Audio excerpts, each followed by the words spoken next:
Hey everybody, my name is Scott Cohen from Necessary Roughness. Don't go anywhere. Profiles is coming right up.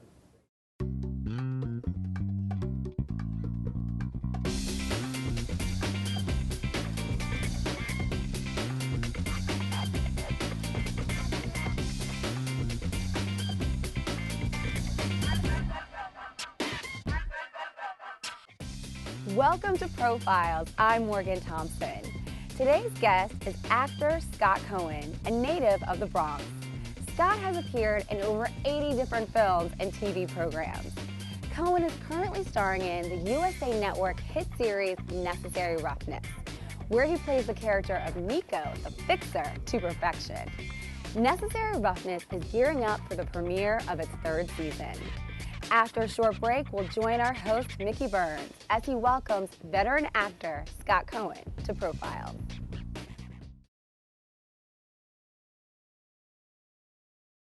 Welcome back to Profiles. I'm Morgan Thompson. Today's guest, actor Scott Cohen, has been one of the busiest actors in show business over the past decade. In fact, at one point, he was appearing on various programs which accounted for 17 hours of television in 1 month. This accomplishment certainly reflects Cohen's versatility as an actor. Today, he continues to work at this aggressive pace. So let's join our host, Mickey Burns, on location from the Iroquois Hotel in the heart of New York City, as he welcomes actor Scott Cohen to Profiles. Pittman hired Tony Baldwin to bug the offices of Hawk employees. And good morning to you too, Nico. We are in a seriously exposed situation here. I need to talk to him. Now. Sir, your wish is my command. He's due here tomorrow. Tomorrow? Didn't think he missed the first game of the season, did you? Will you make sure his first stop is me?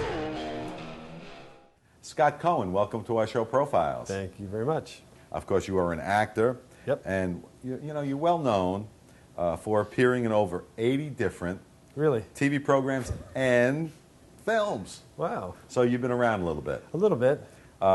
I had no idea it was that much, but yeah. In fact, in 2000, you were dubbed Mr. February by Entertainment Weekly. Right. Why did they call you that? I think in that month I had like a record 17 or 18 hours of I was on television for 18 hours. Yeah. NYPD Blue was Right, one. right. A miniseries for NBC called The 10th Kingdom. Oh, that was big. Really big. And a miniseries for CBS called Perfect Murder, Perfect Town. Right. So Scott Cohen holds the record for 17 hours of TV in 1 month. Okay. All right. Now, during that stretch, you were actually competing against yourself in a way, yes, right? Yes, I was. Because you were on different shows, on different networks at the same time. What were your thoughts when all this was going on?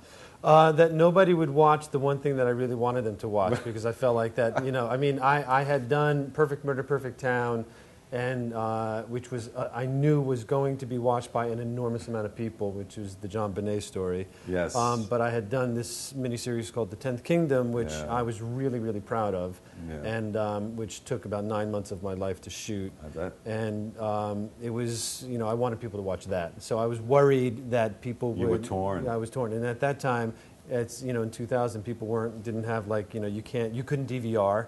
And you couldn't, so people, and all that kind of stuff.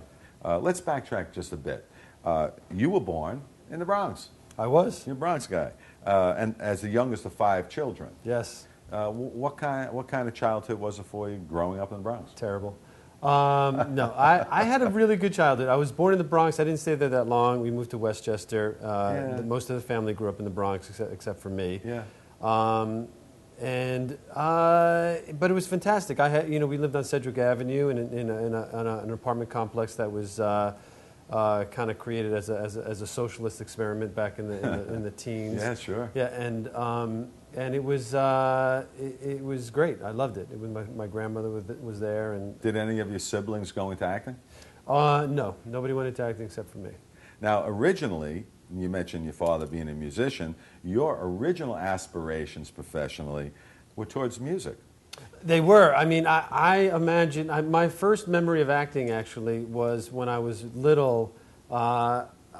and because my next oldest brother is there's a large amount of space in between me and him. Right. So I spent a lot of time imagining things, and my earliest memory of acting was I would dress up in my father's tails,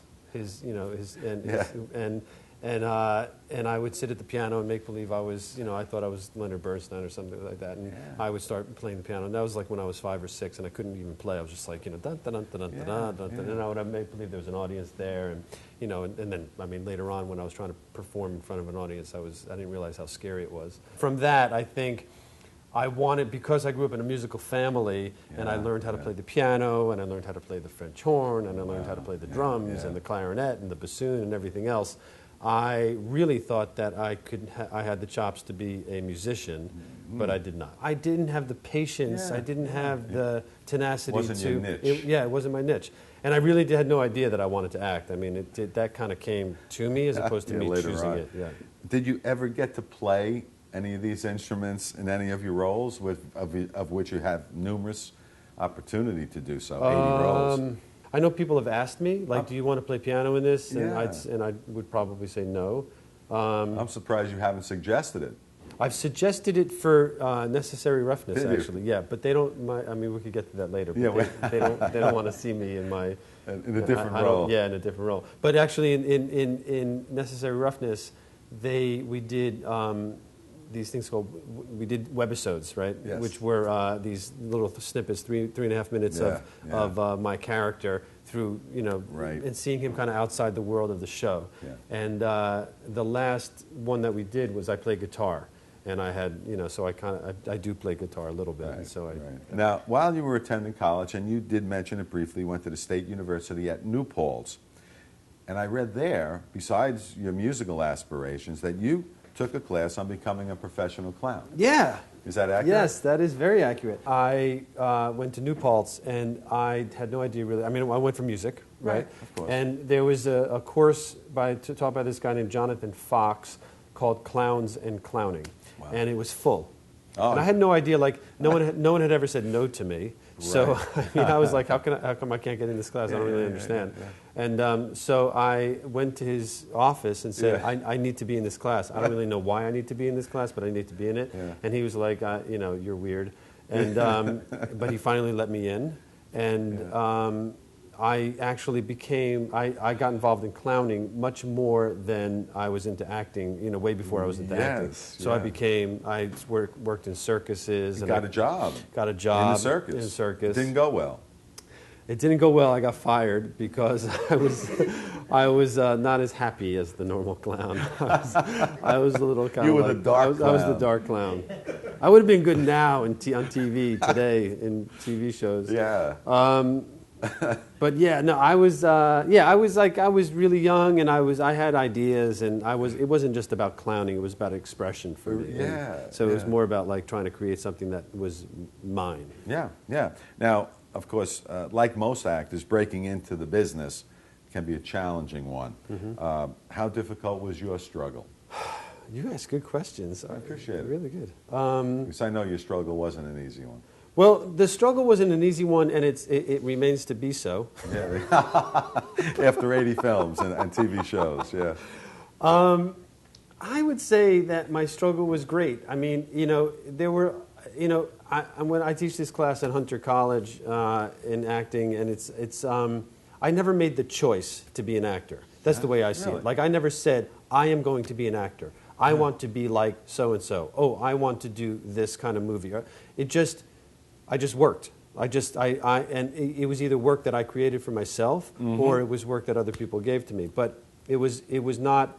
It just became something that I did, and it never was something that I just kind of said and wrote in stone and said, I'm going to do this, right?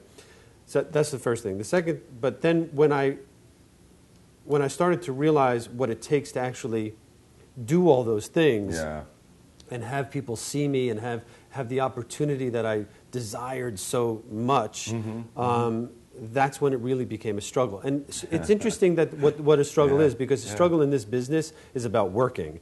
And, you could be very happy working struggle. In that struggle, yeah. Reflecting back on in the early part of your career, this is what you said. You said, for quite a while I lived on beer and Snicker bars. Yeah. That doesn't sound so bad.